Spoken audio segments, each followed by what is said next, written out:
अपनी पत्नी से तलाक भी ले सकते हैं और आपकी पत्नी आपसे हाथ जोड़ करके माफी भी मांगेगी। तो आज हम आप लोगों को इस वीडियो के माध्यम से जानकारी देने वाले हैं। तो आप लोगों को बता दें कि कई बार ऐसा होता है कि पत्नियां बिना किसी कारण के, बिना किसी वजह के अपने मायके जाकर के बैठ जाती है। वो आपके साथ में रहना भी नहीं चाहती हैं। वो इसलिए कि क्योंकि आपकी पत्नी का कहीं और अफेयर है। क्योंकि घर वाले क्या करते हैं कि जबरदस्ती अपनी बेटी की शादी कहीं और करा देते हैं। इसके बाद होता ये है कि पत्नी अब किसी और से प्यार करती है, वो रहना नहीं चाहती अपने पति के साथ, तो वो कोई ना कोई कारण बना करके, कोई ना कोई बहाना बना करके अपना ससुराल छोड़ करके अपने मायके में जाकर के बैठ जाती है। क्योंकि पत्नी को तो सिर्फ अपने पति से मेंटेनेंस लेना है, एलिमनी लेना है और अलग रहना है। तो ऐसे में पत्नी को सबक आप कैसे सिखा सकते हैं, क्या करना चाहिए आपको, इसके लिए आपको लॉ की नॉलेज होनी चाहिए, जो कि आज हम आपको इस वीडियो के माध्यम से बताने वाले हैं कि ऐसे में आपको क्या करना होगा। तो ये वीडियो हर पति के लिए बहुत ही ज्यादा महत्वपूर्ण होने वाली है। तो आप सभी लोगों को करना क्या है कि वीडियो पूरा अंत तक देखना है, बिल्कुल भी स्किप नहीं करना है, तभी आप सभी लोगों को अच्छे से जानकारी समझ में आएगी। दूसरा काम आप सभी लोगों को ये करना है कि अगर आप नए हैं, चैनल में पहली बार आए हैं, तो ये आपका ही चैनल है, आप इसे सब्सक्राइब जरूर कर दें, साथ में बेल आइकन जरूर दबा दें, जिससे कि हम जो भी नई अपडेट डालें उसका नोटिफिकेशन आपके पास आता रहे और आप जानकारी प्राप्त करते रहें। नमस्कार दोस्तों, मैं एडवोकेट दिव्या, आपका आपके इस यूट्यूब चैनल में स्वागत है। पहली बात तो हम आप सभी लोगों को, जितनी पत्नियां हैं उनको बता दें कि ये वीडियो उन पत्नियों के लिए बिल्कुल भी नहीं है जो पत्नियां सच में प्रताड़ित होती हैं, परेशान होती हैं, जिनके साथ सच में अत्याचार किया जाता है। वो पत्नियां जो प्रताड़ित होती हैं, अत्याचार होता है जिनके साथ, वो केस कर सकती हैं और अपने पति को सबक सिखा सकते हैं। ये वीडियो उन पत्नियों के लिए है जो पत्नी अपने पति को जानबूझ के सिर्फ अपने पति को ससुराल को परेशान करने के लिए केस करती हैं, जो सिर्फ मेंटेनेंस ऐंठने के लिए केस करती हैं। तो ये वीडियो उन पत्नियों के लिए है।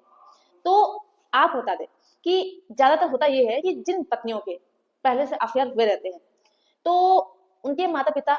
जबरदस्ती शादी किसी और से तो करा देते हैं, लेकिन फिर वो जो महिलाएं हैं वो अपने पति के साथ एडजस्ट नहीं कर पाती हैं, क्योंकि वो सोचती हैं हम तो इनके साथ रह ही नहीं सकते हैं, हम तो उससे प्यार करते हैं, हम उसी के साथ रहेंगे। इसके बाद वो कोई ना कोई बहाना बना करके अलग हो जाती हैं और वो अपने आप को मेंटेन करने के लिए, पति से पैसा ऐंठने के लिए वो पति के ऊपर मेंटेनेंस का केस भी करती हैं। आपको बता दें कि पहले जो महिलाएं केस करती थी मेंटेनेंस का, वो 125 सीआरपीसी के तहत किया करती थी, लेकिन जो अब नया कानून है बीएनएसएस, उसकी जो धारा है 144, उसके तहत अब पत्नियां मेंटेनेंस का केस कर सकती हैं। तो सबसे पहले आपको करना क्या है कि अगर आपकी पत्नी ने आपके ऊपर झूठा केस कर दिया है, तो आपको जो धारा है 400 बी व सी के तहत जो आपने क्वेश्चन के लिए एप्लीकेशन दी है, उसे आप खत्म करा सकते हैं। दूसरी चीज जो होती है वो ये होती है कि जब पत्नी झूठा केस अपने पति के ऊपर कर देती है और अलग जाकर के रहने लगती है, और पत्नी अपने पति के ऊपर मेंटेनेंस का केस करती है जिससे कि उसे मेंटेनेंस भी मिलता रहे, तो ऐसे में जो पति होते हैं वो बहुत ज्यादा गुस्से में होते हैं। वो सोचते हैं कि हम अपनी पत्नी के साथ अच्छे से रह रहे थे और हम रखना भी चाहते हैं, लेकिन मेरी पत्नी ने मेरे ऊपर जानबूझ के झूठा केस किया है, मुझे परेशान करने के लिए, मुझे हैरास करने के लिए। तो अब हम इस तरह से ऐसी पत्नी को मेंटेनेंस तो देंगे ही नहीं।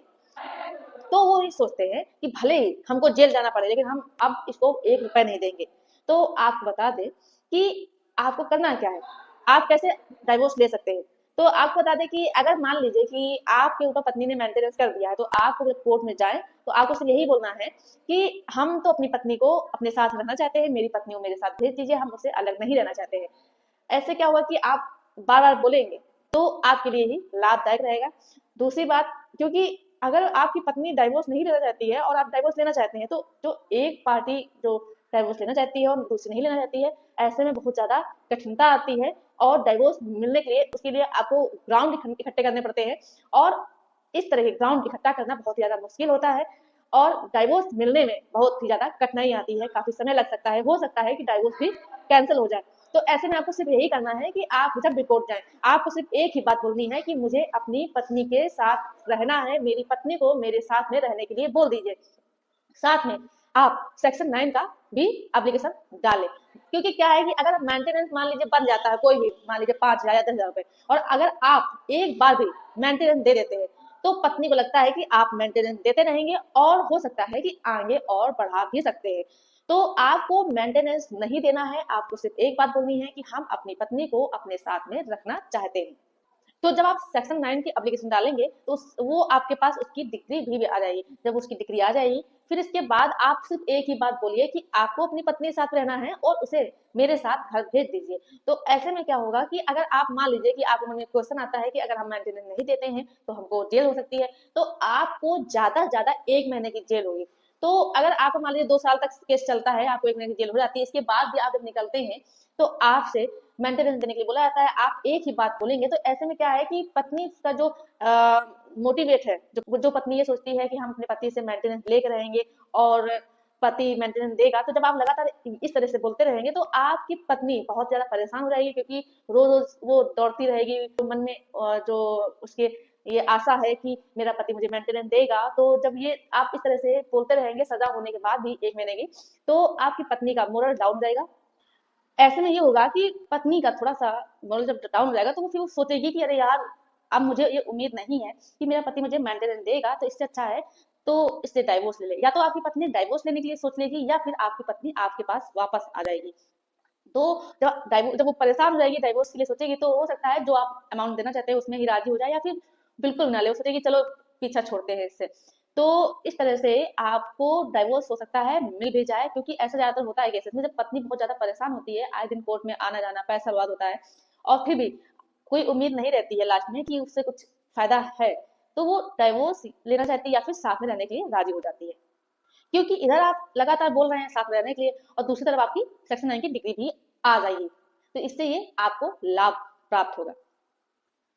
और इसके अलावा मान लीजिए कि आपकी पत्नी मेंटेनेंस का केस करती है, तो आपको करना क्या है कि अगर आपकी पत्नी पढ़ी लिखी है, जितना भी पढ़ी लिखी है, आप उसके डॉक्यूमेंट्स इकट्ठा कीजिए, कोर्ट में उसे दिखा सकते हैं। साथ में अगर आपकी पत्नी कहीं जॉब कर रही है, वेल एजुकेटेड होने के साथ साथ, तो आप उस चीज को साबित कीजिए, चाहे वो प्राइवेट जॉब कर रही है या फिर गवर्नमेंट जॉब कर रही है, उसे दिखाइए कोर्ट में, प्रूफ कीजिए कि आपकी पत्नी वेल एजुकेटेड है और जॉब भी कर रही है, वो खुद का मेंटेनेंस कर सकती है। ये चीज दिखा करके आप मेंटेनेंस खारिज करा सकते हैं। इसके साथ साथ मान लीजिए कि शादी जब आपकी हुई है, उसके पहले आपकी पत्नी कहीं जॉब कर रही थी और जब शादी हो गई है उसके बाद आपकी पत्नी ने जॉब छोड़ दिया है, वो जॉब कहीं नहीं कर रही है, तो इस चीज का भी प्रूफ आप इकट्ठा कीजिए और कोर्ट में इस चीज को बताइए कि आपकी पत्नी पहले जॉब कर रही थी लेकिन ये शादी बाद जॉब नहीं कर रही है, सिर्फ मुझे परेशान करने के लिए, मुझसे मेंटेनेंस लेने के लिए। ऐसे में आपका मेंटेनेंस कम हो सकता है या तो पूरी तरह से खत्म हो सकता है। इसके साथ साथ अगर आपकी पत्नी का इनकम ऑफ सोर्स है, बैंक बैलेंस है या प्रॉपर्टी है, तो इस चीज को भी आप कोर्ट में साबित कर सकते हैं या फिर आरटीआई मंगा सकते हैं। और इसके साथ साथ आपको बता दें, हम मान लीजिए कि पति है वो बेरोजगार है, वो उसके पास कोई प्रॉपर्टी नहीं है, वो कहीं काम नहीं कर सकता है, वो अक्षम है काम करने में, और उसकी पत्नी कहीं गवर्नमेंट जॉब करती है, वो पढ़ी लिखी है, अच्छा खासा उसकी अच्छी खासी इनकम है, तो ऐसे में अगर पति सक्षम नहीं है, पति भी अपनी पत्नी से मेंटेनेंस की डिमांड कर सकता है, मेंटेनेंस के लिए क्लेम कर सकता है कि मुझे अपनी पत्नी से मेंटेनेंस दिलाया जाए। और इसका प्रावधान भी है जो कि हिंदू मैरिज एक्ट की जो धारा है 24, उसके तहत पति अपनी पत्नी से मेंटेनेंस के लिए क्लेम कर सकता है। तो आपको सेक्शन 9 की एप्लीकेशन जरूर डालनी है जब आपके पास सेक्शन 9 की डिग्री होगी और आप लगातार ये बोलते रहेंगे कि आपको अपनी पत्नी के साथ रहना है, आपकी पत्नी आपके साथ में रहना नहीं चाहती है, आप रखना चाहते हैं, तो डिग्री भी आ जाएगी आपके पास सेक्शन 9 की और आप इस तरह से बोलेंगे तो आपके पक्ष में ही फैसला आएगा। और मान लीजिए कि साल 2 साल हो जाते हैं, आप लगातार यही बोलते हैं, सजा होने के बाद भी लगातार आप यही बोलते हैं, तो पत्नी जो ये सोच रही है कि हम अपने पति को परेशान करेंगे, पति से मेंटेनेंस लेंगे, तो जब आप लगातार इतना समय होने के बावजूद भी आप एक ही बात पकड़े रहेंगे, तो आपकी पत्नी या तो आपके साथ रहने के लिए मान जाएगी या फिर आपसे डाइवोर्स ले लेगी, वो भी बिना अमाउंट के, या फिर आप जो चाहते हैं उतने में ही वो सेटल हो जाएगी। तो ये इस तरह से आप अपनी पत्नी को सबक सिखा सकते हैं जो कि आपके ऊपर झूठा केस जानबूझ के करती हैं। तो ये जानकारी आप सभी लोगों के लिए जरूर लाभदायक रही होगी। मेरे द्वारा दी गई जानकारी अगर आपको पसंद आई हो तो वीडियो को लाइक जरूर कर दें, ज्यादा ज्यादा लोगों को शेयर कर दीजिए, और अभी भी अगर आपने चैनल को सब्सक्राइब नहीं किया है तो ये आपका ही चैनल है, आप इसे सब्सक्राइब जरूर कर दें। धन्यवाद।